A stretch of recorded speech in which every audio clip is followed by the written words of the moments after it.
Hi guys, welcome back to PS. Let's talk about that. I'm Priya. This is Chanel, and today we're going to be discussing our marriages, giving a little bit of backstory on just our growing up, our backgrounds, how all of that went, and what would you say the purpose of this really is? To kind of talk to others or just to get it out? Yeah, I think like if anyone has like a similar story, it feels very isolating going through like young marriages and going through or like experiencing it in a cultural standpoint that's not necessarily like American or Western. Mm-hmm. And so sometimes that feels like very isolating or like everyone else has like a normal story.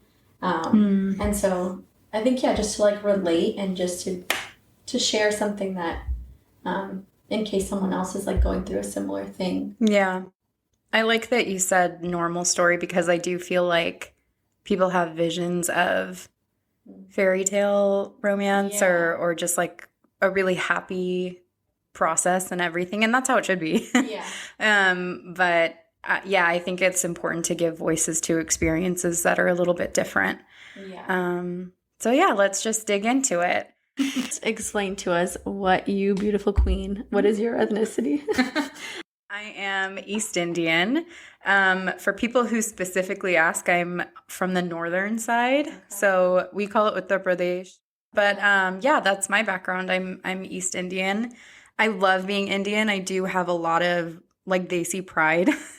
And it's a culture and it's an ethnicity that I wouldn't trade for the world, regardless of whatever experiences I've had. Like I really do want to express like I love what I am. I have no shame about it. I have no qualms with it. Like I really truly love at the end of the day being Indian. That's an experience that like I have enjoyed and that I have a lot of, positive feelings towards. Yeah. How about you? What's your ethnic background? So I'm Jordanian. Both my parents were born out there and then came out here. So my first language was Arabic.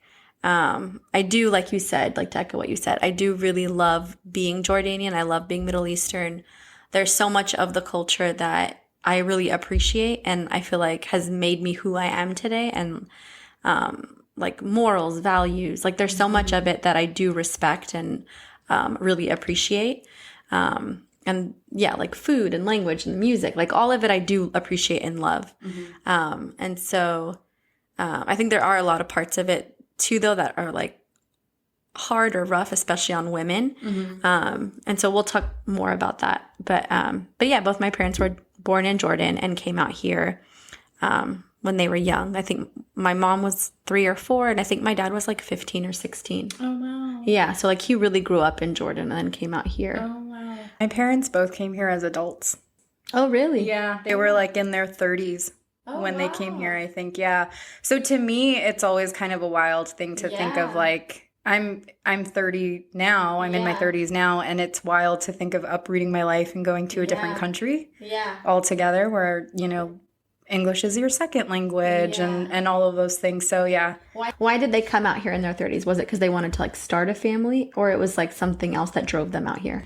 I think they came here because of my mom's brother. So he was able to get his sister over here, my mom. He kind of told her, look, there's opportunity here. I think it was just like the American dream of having opportunity and stuff. But she ended up getting... So she came to America. She went back to India so that she could get married. And then she came back to America again later with my dad. Yeah, with her husband. Yeah. So it was, I think for her family, it was important that she married someone Indian that they, I think, felt they would know more about. You know what I mean? Like I think they didn't want to just like leave her in America like all by herself. Even though I know she had her family here, like her family, like they were also married people, or one of her brothers wasn't married, but still it's like you have these people who have established lives kind of here, and so I think they wanted her to have a little bit more of an establishment before she came back. So yeah, that's how it was for her. And I think she was like, I don't quote me on it, I think she was like on a time crunch and all that stuff. Like she needed to get married, she needed to come here. So it's like a whirlwind of of a relationship, like coming to America and being able to stay here and build a life here. But I think that was really ultimately the goal, was to just build a life here. And I can't really talk on my dad's perspective of it. I feel like he just kind of got blown in with the whole thing. You know what I mean? Like, Yeah. I'm sure he had desires out of it, but I know that because of like visa time crunches and all those Right. things, you know what I mean? Yeah. Like, that's really, I think, what prompted everything to go quickly so that they could come here. But yeah, Wow. they came here as adults. So same thing. I'm first gen Yeah. here, I guess I would say. Yeah. And same, like I speak Hindi, all Yeah. that stuff. Yeah. What would you say is one of your favorite things about your culture? And then what is one of the things that has like posed the most challenge, like growing up? Yeah. I think one of the favorite things that I would consider about my culture is I feel like it's a very artistic and clever culture. I do think that India like runs on so many different creative personalities and intelligent personalities, and I like that idea of like having a mix of art and brain. You know what I mean? Yeah. I think like there's like a huge drive for a lot of people. And I think I don't want to I don't want to like be stereotypical and say like Bollywood is India. Of course it's not, but I think I just think there's a lot of art there, and I think there's a lot that allowed me to appreciate and embrace like just the creativity of my culture. I'm someone who I really enjoy singing, I really enjoy writing. I'm more of a creative personality, and so I think to me the creative side of being an Indian is what really I appreciate. And it's the thing that I really hold on to and like love. I love being able to be creative with either music or like even the food or just like the dress. Like I think like our attire is beautiful, our traditions are beautiful, our culture. It's just I feel like it's a very beautiful thing at the end of the day. Yeah. And in terms of challenge, I think kind of going back to something that you said a second ago, I think it's hard being a woman. I think it's hard in every culture, let alone mine. But I think there is just a lot of needing to listen to your elders and kind of not being able to just be trusted with defining your own path or with taking control of your choices and your decision and your autonomy, you know? I think that's probably the biggest challenge that I've faced growing up. That's a cultural challenge.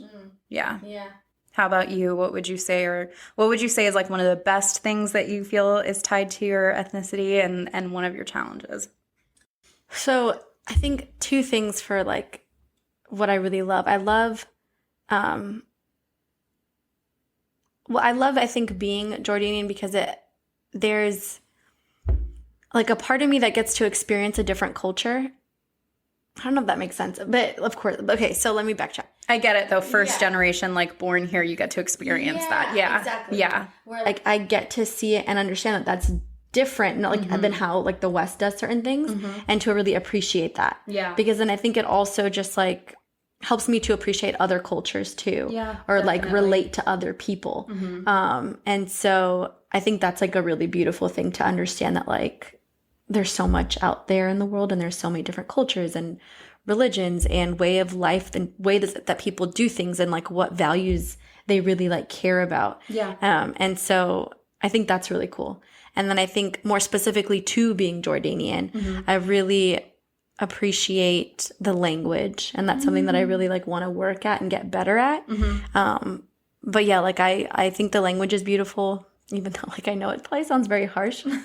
Like I don't think most people think the language is beautiful. I understand what you're saying. I think it's beautiful. I have heard it. But yeah, I do know what you mean. And the food. I absolutely love the food. Yeah. Good stuff. What's your favorite? There's so many. I love like we have a lot of like rice dishes. So anything with like rice and lamb is a favorite of mine. And then all of our desserts. Oh yeah. Like I'm such a sweet person. And like desserts are like how I mark what holidays. Oh yeah. Because like we I have get like you. each holiday has like, oh, you make this dessert for that holiday. And so yeah, like desserts excite me because like it brings back like specific holidays or specific seasons or memories. I love that. Yeah. I totally relate to Yeah. that. Yeah. Something you said, I can't remember what you said, but it like triggered a memory for me. I think you were saying being like, to the effect of being someone who can experience both sides of like not necessarily growing up in that area, but like being exposed to your culture still. I remember I was in high school and Indians eat like a lot of cardamom seeds. It tends to be like it's good for digestion or it's good for this or it's good for that, but people also use it as a mint. Yeah. And some people will cover it in silver. Oh. It's like edible silver. It's totally normal to me, right? But I remember I had a little bin because like a family member came over from India and they brought them for us and it was really good. And so like I took it to school with me, not thinking anything of it, not thinking like I'm doing anything different or amazing. Yeah, exactly. And I remember taking it out and being like just gawked at in the sense of like, what are you eating? And I was just like, oh, it's a mint. Yeah. But it was just like, but like, why is it silver? Like I just had all these people who were kind of like, what? Like, what does that mean? Like, how do you do that? And I just remember thinking like, oh yeah, this is not like a norm to you. Like it is really interesting to see like kind of growing up on two sides of it, how like there are certain things that you're right, like food or like holidays or just all these different things that are part of your norm but wouldn't be a part of your surrounding environment's norm. So it is really like interesting, I think, to be someone who's like first generation, just like in the middle of it all. Yeah. It sparked something that I thought when I was younger. I remember some friends came over and my grandma would pickle everything. Like, we pickled olives and turnips and cauliflower and carrots and to me like that was normal. Like I always saw jars of things being pickled like forever. Like and I remember a girl came over and she's like, why is everything in jars? And like, why is it purple? Yeah. And I was like, oh, like she's pickling. Like, I don't know. Like to me, I never realized like, oh, this is not normal in other homes. Right. Like I'm used to seeing 20 jars in my kitchen. It's like not even a second thought to you, but to other people, it's suddenly like this, whoa, like you become kind of like I don't know, just something that's to be studied for a second, you know? And that's always really interesting. It is like a wild experience when someone else is like, what do you mean? And like, it's funny because I think when you're talking, I'm like, oh yeah, that's normal. You know what I mean? Like to me too, I'm not sitting here going, wow, you did that, you know? And I feel like for you, when you're hearing my things, even if you find something interesting, it's like, oh, that's cool. But you're not necessarily like, wow, like this is the most shocking thing I've ever heard in my life. So it's like, I don't know. It's funny to be in such a different position of like and I think it hits different when you're a kid. Like when you hear that as a kid, because you're trying to figure everything out, like you don't understand most things, or like most things just seem like, oh, that's how it's always done. So then it also feels like an awakening in your brain, because it's like, oh, this is not a norm. Whereas an adult, if I heard that, I would be like, oh yeah, okay, that makes sense, like this is not normal. But as a kid, like it just feels more like, I don't know, eye-opening or like shocking or like confusing. I don't know. I just remember like as a kid, I feel like it hit harder. Yeah, absolutely. Yeah. I've had moments like that too. That's so funny. Okay. So now that you guys kind of have an idea of our backgrounds and everything, we're going to get into how we found our husbands. So do you want to talk first about like their ethnicities? Kind of, I mean, we've discussed ours and we're both not married to our culture. Which, like, I want to be very clear. For anyone who is married to your culture, I wish you nothing but happiness. I think it can be a really great thing. We happened to not find people in our culture. I will say it more like that than I will. I'm not going to make it something that's sad or amazing. Like, I really want to be clear about that. I don't think that somehow I'm better. I will not believe that somehow I'm worse. Yes, I think that's like what the culture tells you. Like I definitely see the why they want you to marry in your culture, or like the benefits, like understanding the language or the whatever, or not having to explain like certain foods, or like why you do things a certain way, or like I don't know, like weird things like like my stomach always has to be covered or I will get so cold Yeah. and like die. It's a thing. Yeah. So I like to Sean, that's so weird. Yeah. He's like, like, that's weird. And so I understand that, but I think there's a lot of beauty in that too, of like being able to explain something and experience someone else's culture and like, yes. And so I think like we've come from maybe places where we were like tried to be shamed for not marrying in our culture. And so I think that that's where like our heart is coming from, where like we understand why you would, and that's great, but you also understand like if you're not, that's great. Yeah. As long as it's a happy and blessed and thriving marriage, that's, I think, what really, at the end of the day, makes a difference. But to kind of jump into it, you already said his name, Sean. Oh, yeah. So I'm going to let you talk about Sean first. What's his ethnicity? So Sean is half Black, half Mexican. Mm-hmm. And so if you're familiar with like the Middle Eastern culture,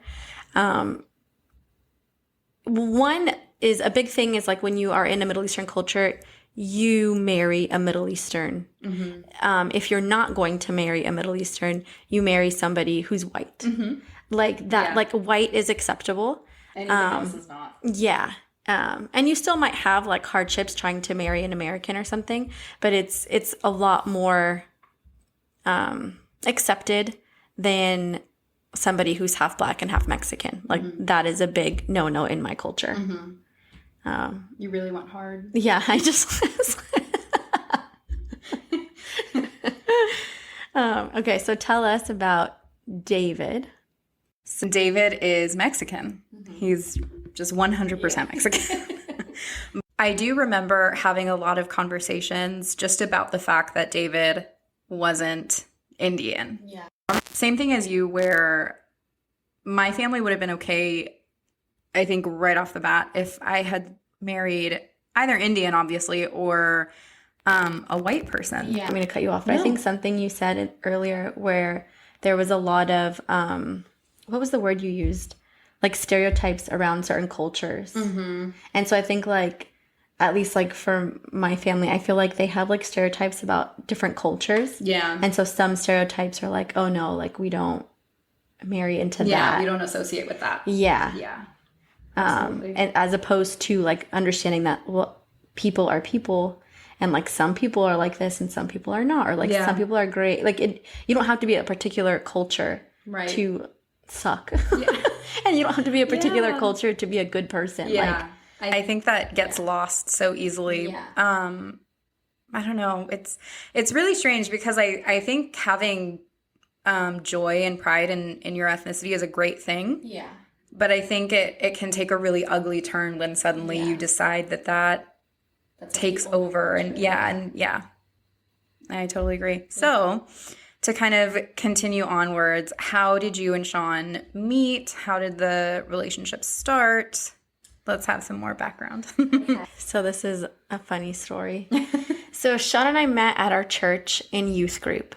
Mm-hmm. And he had asked me out and I said no, because Sean was weird.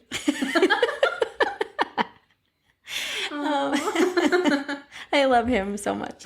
But like, two things. One is I didn't date at all. Right. Like I was very scared to date. Like I understood that was like a big no in my culture, and I just wasn't willing to die over a guy. You know, like it was not worth it to me to try to do something like behind my parents' back, or I don't know. And I think I grew up so much of my upbringing like not really even speaking to boys in school. Like it was like I remember, I think I was in middle school. My cousins were going to this like Bible study at this church, and my sisters and I wanted to go with them. And my dad was like, no, because if you pray, they're going to want to like hold your hand. Oh my God. And like, so it was just like that intense where it was like, no, like you can't even go to church because a boy might hold your hand during prayer. Yeah. Or, like it was really ingrained in us at a young age that like you don't, for Valentine's Day. Yeah. Do you remember as a kid, like you'd have to make Valentines for the entire class? Yeah. we were not allowed to do that. Like I remember one day we were sitting at the table like making Valentine's Days for like I think I was in first or second grade. Yeah. And my dad came home and we didn't finish before he got home. And he came home and saw what we were doing and like ripped them all up. Oh, and we so weren't allowed to like sad, take though. anything to school with us. Or like I was scared to bring them home. Like if a Yeah. boy, like I would trash them before I got in my parents' car. Yeah. So it was like, it was a bit extreme. Yeah. And so I feel really bad for little Chanel right now. That makes like that. I need to take a moment and just say I'm so sorry to little Chanel that you had to like know at such a young age. Like I got to throw these in the trash. Like I can't even let them know. so yeah, so like it just was not worth it to me. To like die over a crush. Yeah. Like, no, thank you. Yeah. I still to this day, I don't know why I feel so bad about this, but the first time I realized that a boy had a crush on me, I panicked and just started completely ignoring this person. Like we were really good friends. And this person I found out liked me, and I like the panic that I felt inside was so just like, I think it was the rush of like, oh my God, I can't believe someone likes me, mixed with like, I will die if my family finds out that like someone likes me. So it was just like, I remember, and like not to be like dramatic, like it would have been fine, but like my parents would have been upset with me, not this boy for liking me, you know? They would have been like, what? How did you make him fall in love with you? And that's my story, so you can't take that away from me. But it was like, you know, like I was so deeply afraid. And so like it's one thing that for whatever reason I still regret. I'm like, if I could meet this person, I'd be like, I'm so sorry I did this to you. Because like I could tell that my behavior like changed this person. You know what I mean? And it's sad because now in hindsight I can be like, I like, you poor thing, you were just like a young kid too, and like I hurt you, and it wasn't because I was like, oh, like I hate this person. It was like there was a lot going on my end too. And something that I would never express to someone. You know what I mean? Like I would never tell them that information. Like I would protect my family too at all costs. So yeah, it's funny because that like same exact thing. Like I have like vivid memories of that because I'm just like, like same. Like if I even found out someone like was like, nope, we're just gonna like, I'm just gonna ignore you for the rest of my days. Or like I really needed to meet the person who was like worth it. Yes. Yeah. So how did Sean become worth it? Yeah. So okay, so let me backtrack. So I was just like not dating anybody, and then so I went to college. Like I was going to Biola at the time. And we had somebody in our church that was like really close to us pass away. And so I remember coming home from school, like, because my mom didn't want to tell me the news while I was at school. So she told me to like come home. And I just remember like really being sad and crying. And for some reason thinking like the only person I wanted comfort from was Sean. And so like even though we really weren't like friends at the time, like we knew each other, but I think I ignored him because I knew he liked me. I said no, and I like avoided him for a whole year. And while I was at school, I was really ready to like just never be married. And like my prayer was like, Lord, if you want me to like marry somebody, like please show that, please reveal that. If not, like I'm honestly very good like being single or like waiting till I'm out of college to like even start dating. Like, and so I just remember like it was really on my heart that like I wanted to see him, or like I wanted his comfort. And so I remember like the next time I had seen him at church, like I think we were at church like prepping things maybe for the funeral or something, and just like running up and like hugging him and just like needing that comfort. And then and that like the more, and I remember also like praying like, Lord, I feel like I like Sean, please take that away from me. That's so funny. And I just felt like the more I prayed that, the more like he was confirming that like, no, I think this is the one for you. So yeah. I did the same. I prayed a lot over David. That sounds so sad and mean to be like, take this away from me, but like kind of the same. And I think I think for the both of us, I will say ties back to just like fear. And just knowing in your heart, like I'm taking a really big chance here and I'm making a really big move. If I admit that I like this person and if I admit that I'm going to like go forward with this person. Yeah. So like if this is just like a fluke, Yeah, like don't put these feelings in my heart. Like I can't afford these feelings. That's so funny. okay, so tell us. So I want more deets. Tell me about David, young Priya. So David and I are similar in the sense that we met at church, but we met through worship. So I sing and he plays drums. Hit a little note for us real fast. But David is a very talented drummer. And it's funny because I would say that I've been blessed with being able to be around really talented musicians and really talented vocalists. And so because of that, I think I have a decent ear to be like, oh no, this person is genuinely talented, or like, hey, this person's good, but like they need work or whatever it might be. And so when I first met David, I had like no feelings whatsoever towards him. Like I was very neutral about it. He was just like this young kid showing up to be the drummer for worship rehearsal. And if anything, I think I probably really overlooked him as just being like, okay, like who is this guy? Like, you know what I mean? Whatever. Cause he was just so young. Yeah.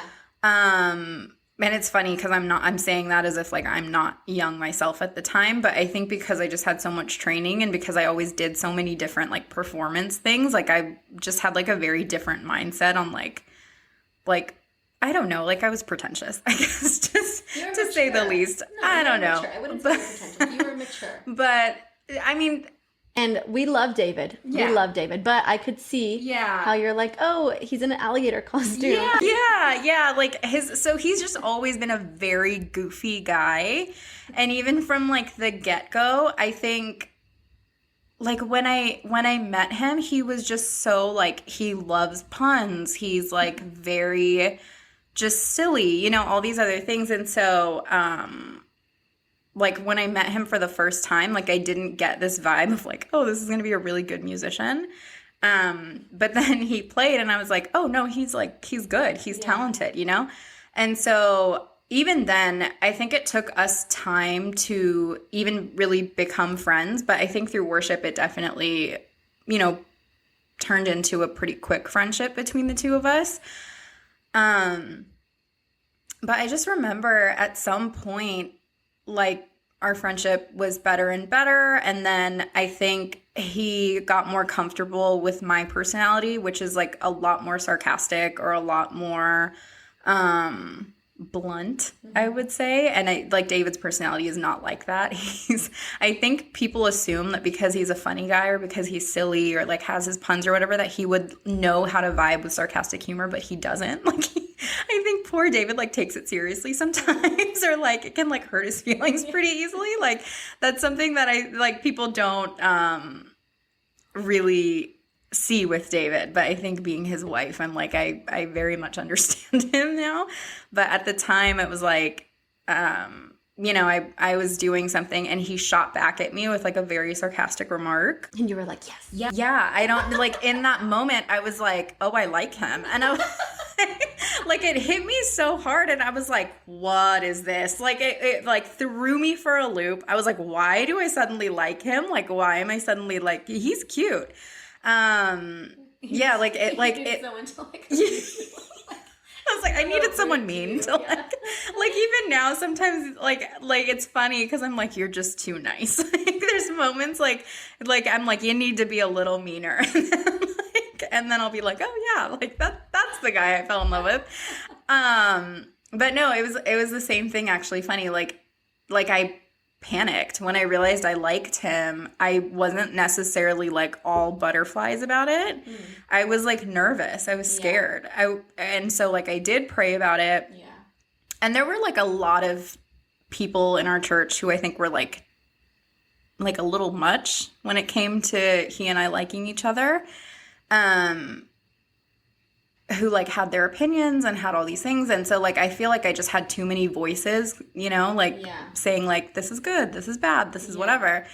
And so I really like I had to take a moment. I had to like pray it out. Like I even like fasted at some point because I was just like, I need to know and I need to be sure. Yeah, like which I don't know. Like sometimes I'm like I took it really serious. Yeah. But I don't think it's a bad thing. I think that there's a lot of good fruit that's come out of that relationship. Yeah. And so, yeah, like I felt confirmation that like, hey, this is the person for you. And I remember specifically, like, we were hanging out one time and he was talking to me about something. I, to this day, can't remember what he was talking about with me, but just the look of like focus and attention that he had towards me, and just like the way I could tell, like, he loved me and he wanted to like attend to me. Yeah. And I was like, this is the person. This is so the person that sweet. I'm supposed to be with. So it, like, at that point, it did like hit me very hard. And I was like, no, like I know 100%, like, this is the person that I'm supposed to marry. This is the person I'm supposed to be with. And so after that, I think began like the battle royale of like family and church and like all these other things. Yeah. So Are you tearing up? I was tearing up when I was thinking about him. I'm like, I do like him a little bit, but to like switch off, I guess, how did your culture respond when they found out about Sean, or how did they even find out? So my mom was very supportive, and like my sisters were very supportive. And so honestly, like, we dated with my mom's knowledge, for like a while, a couple years, or like without anyone knowing, like other than my mom and sisters, like family wise, like we kept it very low key. Because again, like I was like, okay, like if this is from God, like, one, I wanted to keep it a little bit sacred. Like, I knew, like, once you let a lot of people in, then it's like all of the drama. And two, like, again, you can't just be like, oh, I'm gonna date somebody. Yeah. Like you would die. Like I know it sounds so dramatic. Yeah. But I feel like my family is kind of very dramatic, and so it would have caused like a lot of issues. And not just for me, like for my mom, like it just would have been like a thing that like everyone would have talked about and like felt the need to like put in their 2 cents. And so, and then when we were ready to get married, like telling my dad was very scary and intimidating, and something that like I prayed about. And yeah, like I think I had fasted for that too, like to figure out like, okay, Lord, like, can I just live like Hannah Montana and live 2 lives? Like, why do I have to put your little wig on?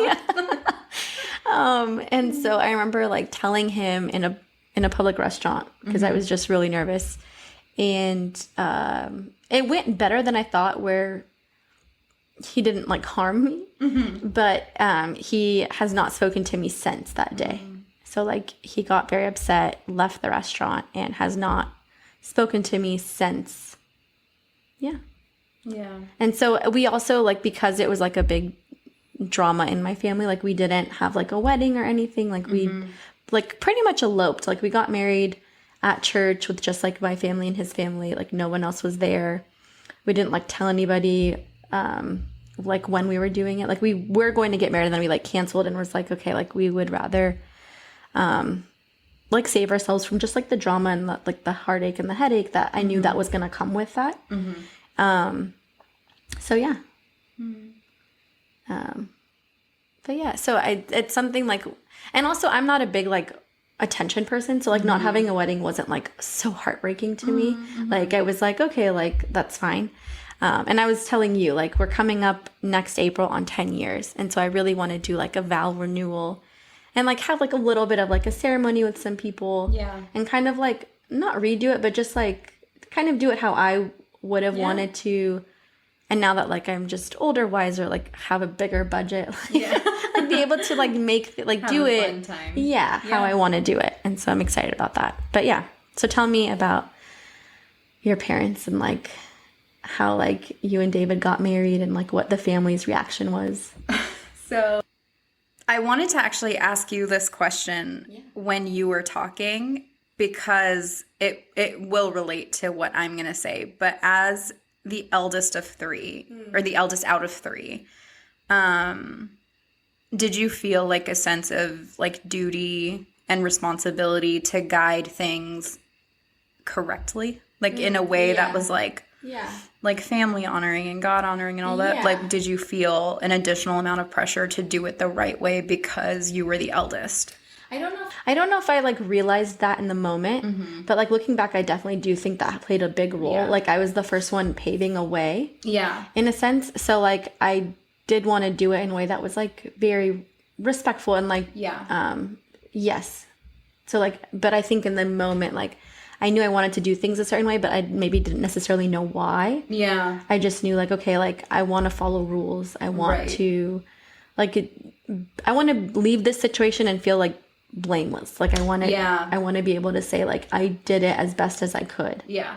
I think that for you as an eldest and for me as an only child, there's a lot of spoken sometimes, but also largely unspoken pressure of needing to do things a very particular way. I think to feel like you've backed yourself up properly. Yeah. And that you have ground to stand on. Like I have a very difficult relationship with my dad. And it's a relationship where I felt like anytime I was going to make a move, I needed to make that move with all my I's are dotted, all my T's are crossed. Everything I think I needed to have just thought out so that whenever I made a certain move, it could be like, okay, I guess you can make it, you know? And so I think that I always grew up with just a whether it was unconscious or conscious realization of like, there's a lot to carry here and I have to do it right. And so when it came to my relationship with David, it was kind of the same thing where I don't have siblings, but I have a lot of cousins that I was very close with, and we all grew up together. And so I think we all kind of had like sibling relationships with each other. And so I saw how it didn't work to like sneak behind your parents' back either, and like how dramatic that is, you know? And I wanted to be honest. And in my head, I think I felt like, God's giving me the okay for it. The people around me who I was close to were giving me the okay on it. Like David was a good guy, like I think back then, I think now, like no one would ever be like, I don't know, David doesn't seem like he's got it together enough. You know what I mean? Like I think that like when you put him on paper, like he's a great guy. He's an accountant. Yeah. He's a CPA. Yeah, he does. He's like, he's responsible. He's he's so well-natured. Like he is a very good guy. And so in terms of personality, I was never worried. It was literally just the fact that like ethnically, I knew like this is going to be a challenge. But I think because of the way that I was responsible, or because of the way I wanted to be responsible, I decided to talk to my mom about it when I felt like, hey, this is serious. Yeah. And she freaked out. She completely freaked out. And I think it was fear more than anything that drove my mom. And so that was her biggest thing, was like, he's not Indian though. Yeah. It wasn't even like, oh, that he's like not a good guy or anything like that. It was just literally like, he's not Indian. And to her, I think he looked like a baby because she saw him also growing up. Like we've known each other since we were like around 15. We should put pictures here. Yeah. Of what we looked like. Here's what we looked like. If you're watching on YouTube, you'll see a little picture of what we were babies during this entire time, you know?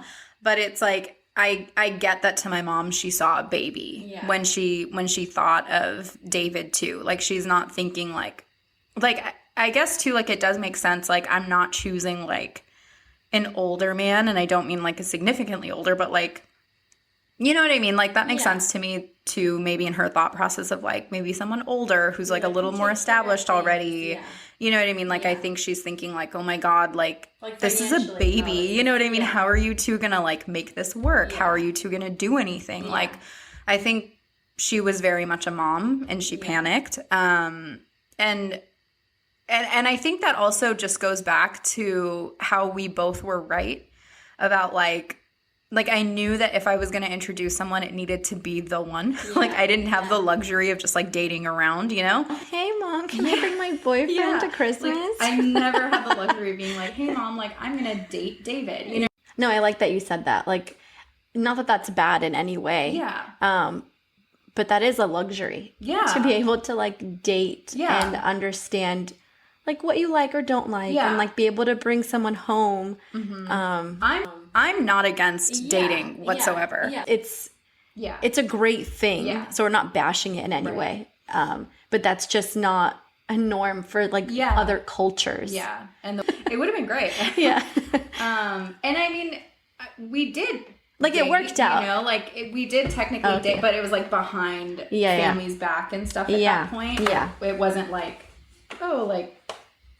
Yeah. Which also, side note, like, I think the beauty in dating and being able to be open about it is then your family gets to meet this person and like ask questions or like get to know them. Yeah, you get to build a relationship. Build a relationship. And like when you get to include that person, then you get to see how they interact with your family. Yeah. And so I think a lot of beauty comes in that, and like a lost opportunity that like we didn't necessarily get because it's like, I think our cultures are very serious. Yeah.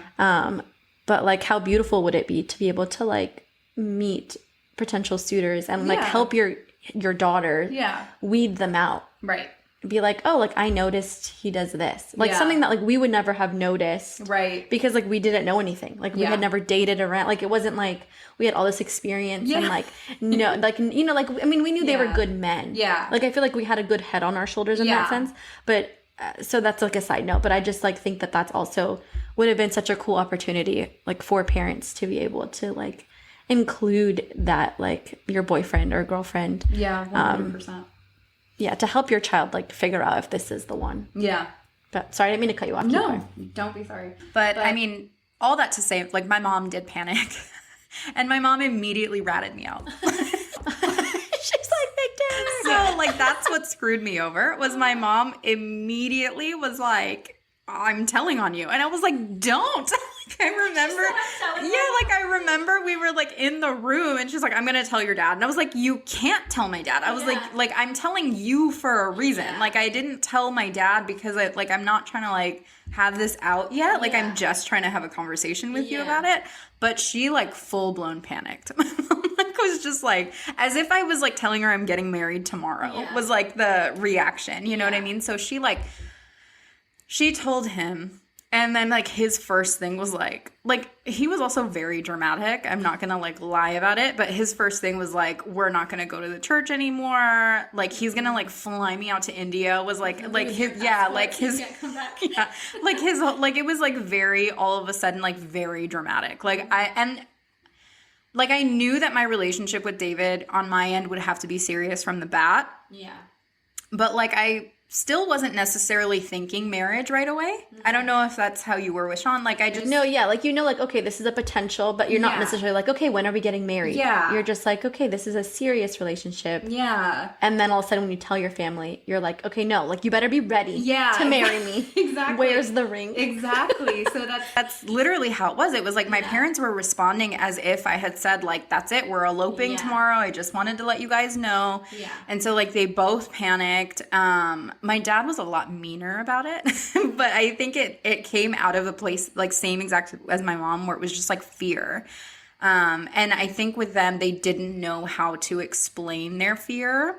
Because it's like, I think within our relationship, I think within ethnic families, there's this barrier, like I was saying, especially as a girl, where like your family doesn't really owe you explanations when they make a choice for your life. Yeah. Part of the problem in that is that all of a sudden my family's just saying no to me. Mm.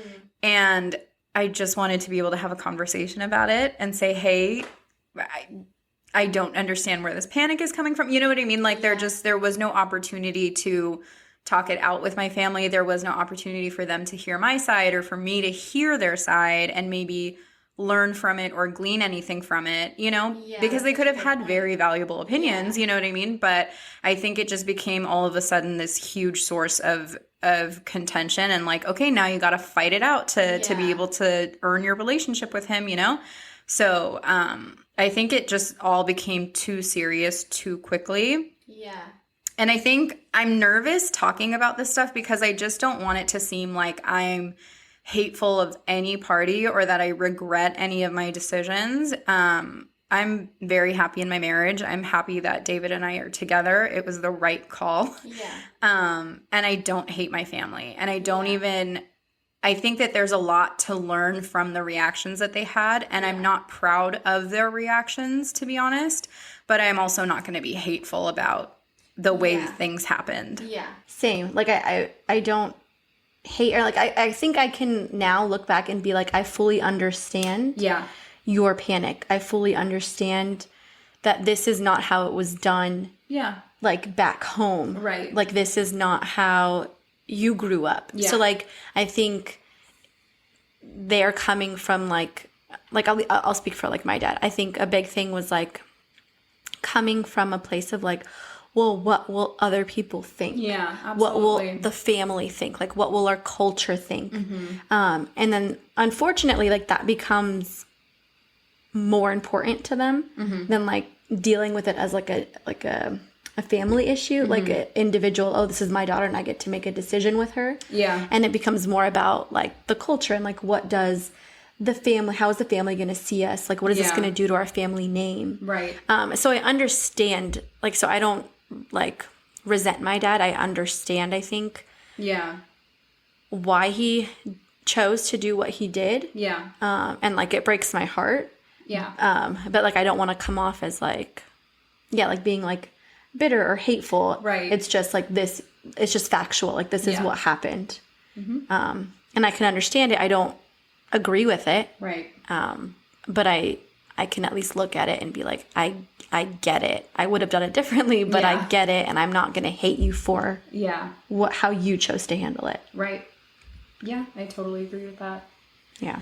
So, after both of our families responded to the way that we chose to go about our relationships, I was the same as you, where I ended up kind of dating David.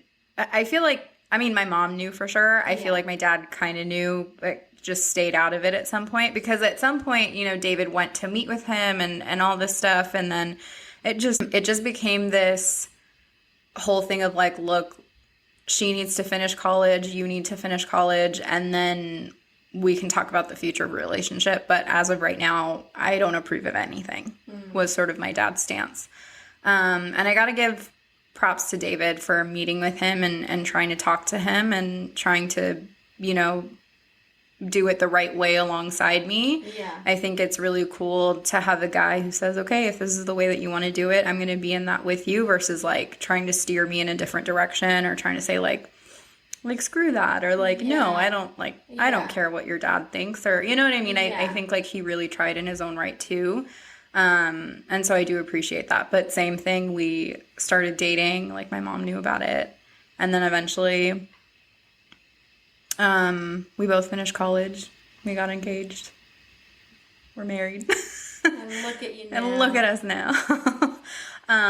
But how did the church respond? That's like an interesting part too. Yeah. So I think, I don't know how like in depth you want to get, but I think like the main thing I wanted to kind of like address here is I think the church has kind of like a rushed view Yeah. on dating. And again, like, I don't think that's necessarily bad. Like, I think every situation is different. And I think if like God is calling you to get married quickly, or, like everyone has their own story. And so like what we're saying maybe is not like for everybody. Yeah. But I just feel like the culture of church sometimes could be like, oh, you're dating, like you need to get married before you sin, right? Like before you have sex, you have to get married. Yeah. So like, I mean, I think you and I were both already pretty much on that path because of our families. Yeah, like But I wasn't about to like ruin that for myself. Yeah, I wasn't, But I think if you're coming into it maybe from like a different family and you're able to date and then you start dating someone and you're serious, I think the church is kind of like, okay, well, you have to get married right now or you're going to sin. And again, like I 100% understand like where that comes from. Yeah. And I understand like why that's so important to wait for marriage. Like I'm not opposed to waiting for marriage at all. Right. Like I did. I'm not opposed to it. Clear too. Yeah. So like at least for me, like I get it. But I do think like we were babies. Yeah. And like praise God that like God had his hand on us and like we're still here today, like 9.5 years later and we're doing great. But like that could have also gone really bad. Yeah, absolutely. Like getting married very young with like not really knowing anything or like having like a footing in the world, like not really having like I remember we were working full-time, going to college full-time, like just trying to make ends meet so like we could afford this little dinky apartment. Yeah. And yeah, like it just like it rushes you. And again, like I think that works for some people and it depends on like, you know, how you're set up. Like if you're set up to like be able to get married that quickly and you have maybe some stability or some support, like that's amazing. Yeah. But sometimes I feel like there is that pressure from the church of like, okay, well, you're just gotta, you know, hurry up and get married. And like, it doesn't really matter if like you've finished college or like you have good jobs or, you know, like you even know if like you're, I don't know, gonna like want to marry this person. I don't know. I just feel like you have to take, I think the point is you have to take that with like a grain of salt. Yeah. And like really seek the Lord for yourself and like really pray and fast and try to figure out like, okay, if this is the one, how can we do this responsibly? Like how can we set ourselves up for success? Yeah. Because I'm not saying to do the other way either and just like be like, whatever, we're just gonna like do what we want whenever we want. But it's just like being wise in that. And sometimes I feel like in that culture of like church culture, that wisdom gets lost and it's like you just do it this way because like that's the way you have to do it. Yeah. Does that make sense? Like I hope I'm not sounding like I'm bashing the church or like that's a wrong way because I mean that's the way we did it. But I could just see like how it makes you really grow up very quickly. Yeah. And you don't get to like just date each other and like I feel like I don't know if you could see my face. But yeah, like your like honeymoon phase. Yeah. Like a lot of people get the honeymoon phase. And I will say like Sean and I did not have a honeymoon phase. It was stressful like getting married that young with like little money and support and just trying to figure it all out. And so like, and I do give props to Sean because like he didn't come from my culture. Yeah. And so for him, he just like was willing to go along for the ride. Like he loved me enough to be like, okay, like I think you're all crazy, but I'm going to do this because I love you. Yeah. Like he just was thrown in the mix and poor kid was probably like, oh, I don't know. But like, praise God, like I feel like he had a good head on his shoulders too. And like God was guiding him. But yeah, just like crazy to think about like at that age. Like I think I was almost 21 when I got married. Yeah. I was older than you. I was 24 when I finally got married. But I think I was like 19 or something when everything started happening. Yeah. So I was also very young. And same thing, like the church, I think was... I will say we went to a young church. Like our church was also not a very, very old church. It was still like a fairly young church. Yeah. And so I think that when you're young, you just make mistakes. And I think that that can be the truth of the church too, is you get caught up in like needing to do things like a very particular way. And I think like we were the first youth of that church. We were the first, like, so it was like going through growing pains, even in that environment. And so I think there was this rush to be like, well, we want you guys to do the right thing. So just like get married, you know? And just because a person says that they love the Lord does not suddenly give them the criteria to be your spouse. You know? And so I will 100% say, like, I'm very grateful. I think we both got really great guys. Yeah. I think they were people who had good heads on their shoulders. Yeah. Same thing as you. I think they chose to jump into this with us and say, okay, like, if this is how you're going to do it, I am going to commit to you and I am going to do that. Yeah. And I think that speaks a lot on their character. And so I'm very grateful for the people that we got, because it is very clear that God did orchestrate that and did allow that to flourish for us. But I will not say that that needs to be everyone's story. So if you're hearing this and you feel like there's some similarities, that doesn't necessarily mean that this is the story for you. So please, like, continue to be careful, because the thing that I will say is that, with the church responding and saying, like, like, go and get married, like, you both are young, you both love the Lord, that's okay, like, the details will come later. That's just not, like, a helpful perspective, really.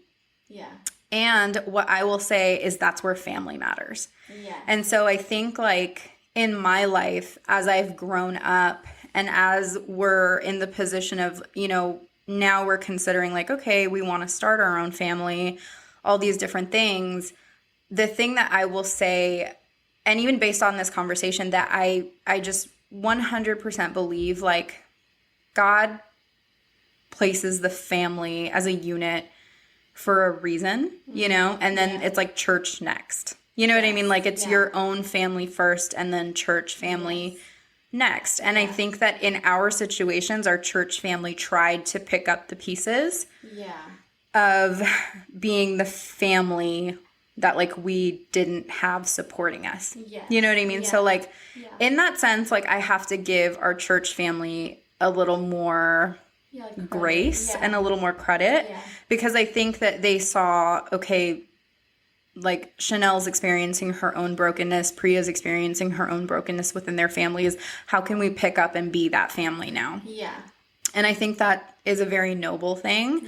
But I think, like, that's literally, I think, where the problem was, right? Is, like, we needed family before we needed church family to guide us in this, because it would have been totally fair for our families to sit us down and say, hey, we are terrified of you pursuing a relationship with this person because we don't know, like, what they do for work. Like, they haven't finished school yet. They're not, you know what I mean? Like, if, kind of going back to your point of, like, if we had been able to date, like, our families could have all gotten to know each other and they could have actually helped, right? Like, like, our families could have been like, okay, David, you know what, you're still trying to figure out your career. Like, we're going to help you in this way, or we're going to give you guidance in this way. Or, okay, Sean, like, you're still trying to figure out what you're doing. Like, we're going to help you. Like, you guys don't need to rush to get married. You could have, like, we could have waited a little longer and we would have been fine. You know what I mean?